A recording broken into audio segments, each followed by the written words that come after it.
नमस्कार दोस्तों। एक अय्याश राजा था।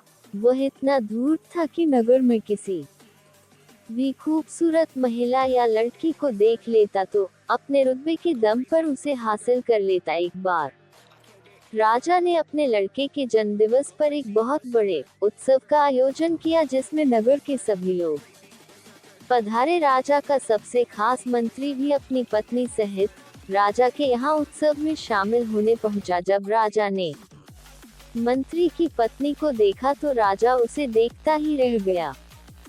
राजा ने आज तक इतनी सुंदर स्त्री नहीं देखी थी। उत्सव खत्म हुआ, सभी अपने घरों को लौट गए, पर राजा का सुख चैन छिन चुका था। उसे रह रह कर बस मंत्री की स्त्री के ही विचार आ रहे थे। उस रात राजा सो भी न सका। उसने पूरी रात करवटें बदलते और मंत्री पत्नी को हासिल करने की तरह तरह की योजनाओं को सोचते हुए ही बीता दी। आखिर राजा को एक युक्ति सूझी। सुबह होते ही उसने बुलावा भेजकर मंत्री को अपने पास बुलवा लिया और एक पत्र देकर कहा, यह फला फला राज्य में लेकर जाना है। मंत्री ने कहा, ठीक है महाराज। घर जाकर पत्नी को बता। राजा के इरादों से अनजान मंत्री निकल लिया गंतव्य की ओर। मंत्री की पत्नी को हासिल करने के लिए उतावले राजा का तो एक एक पल सदियों के बराबर जा रहा था। जब उसे पक्का विश्वास हो गया कि मंत्री सफर पर जा चुका है तो राजा भी इत्र वगैरह लगा चल दिया अपने शाही घोड़े पर बैठकर मंत्री आवाज की ओर। जिस समय राजा मंत्री के घर पहुंचा उसी समय मंत्री की स्त्री, जिसका नाम कुपाला था, नहाकर गीले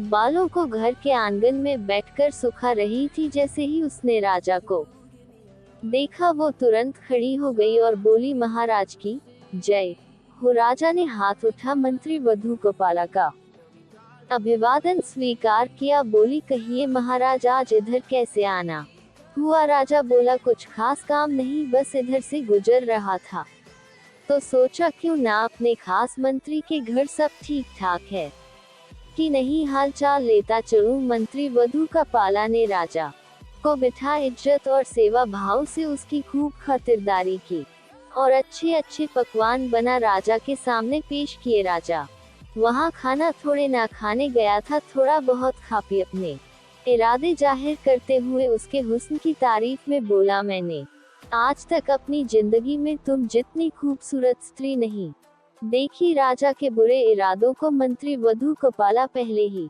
ताड़ चुका की थी। वो एक समझदार और पतिव्रत नारी थी जो राजा के घर आते ही समझ चुकी थी कि राजा ने जानबूझकर उसके पति को बाहर भेजा है ताकि राजा उसे अपने जाल में फंसा अपने बुरे इरादों को अंजाम दे सके। कुपाला बोली, महाराज एक बात बताए, शेर जंगल का राजा होता है क्या? जंगल के राजा को यह शोभा देता है कि वह झूठ खाए और गंदगी में मुंह मारता फिरे। जब एक न्याय देने वाला ही अन्याय करने लग जाए तो प्रजा कहाँ जाएगी? महाराज आपको यह बिल्कुल शोभा नहीं देता कि आप अपने मंत्री की स्त्री से ऐसी बातें करें। मंत्री वधू कुपाला के मुख से ऐसी समझदारी और आंख खोल देने वाली बातें सुनकर राजा खुद पर बहुत शर्मिंदा हुआ। उसे अब बहुत अफसोस हो रहा था। उधर मंत्री कुछ दूर ही चला था, तभी उसे ख्याल आया कि राजा का दिया हुआ पत्र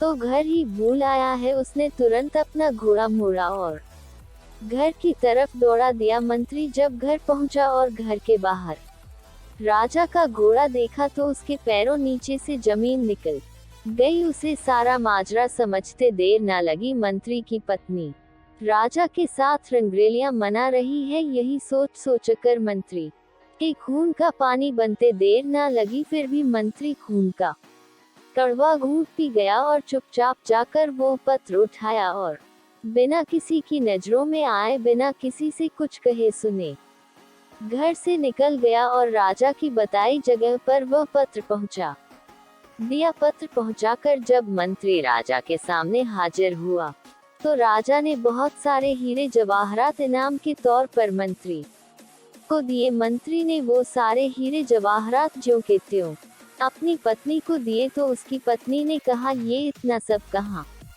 से आया? मंत्री बोला, यह उसे राजा ने तोहफे में दिया है।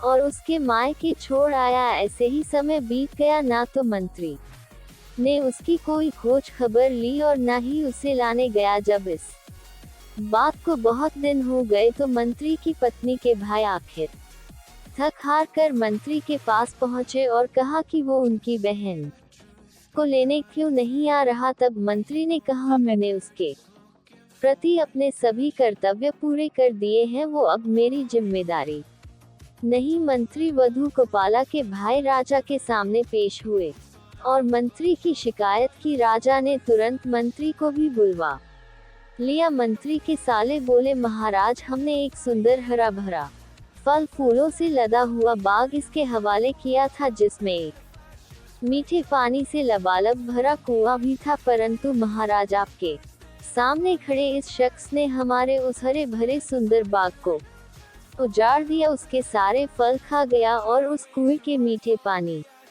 तक को भी खराब कर दिया। राजा ने मंत्री से पूछा, क्यों भाई, क्या ये ठीक बोल रहे हैं? अपनी सफाई में कुछ कहना चाहते हो? मंत्री बोला, जी महाराज, इन्होंने मुझे उस बाग को जैसा सौंपा था वो उससे भी बढ़िया हालत में मैंने इनको वापस लौटाया है। यह सब सुन राजा ने मंत्री वधू कोपाला के भाइयों से पूछा, क्या मंत्री ठीक कह रहा है? बोले, हाँ महाराज, यह बात सही है कि बाग बिल्कुल सही सलामत है, पर राजा साहब, हम इससे बाग वापस देने की वजह जानना चाहते हैं। राजा ने मंत्री से पूछा तो मंत्री बोला, महाराज, बाग वापस करने की वजह ईर्ष्या या नफरत नहीं है। दरअसल एक दिन जब मैं बाग में आया तो मैंने शेर के पंजों के निशान देखे, तो मुझे डर हुआ कि कहीं शेर मुझे भी ना खा जाए। बस इसी बात के डर से मैंने बाग में जाना बंद कर दिया। राजा सबकी बात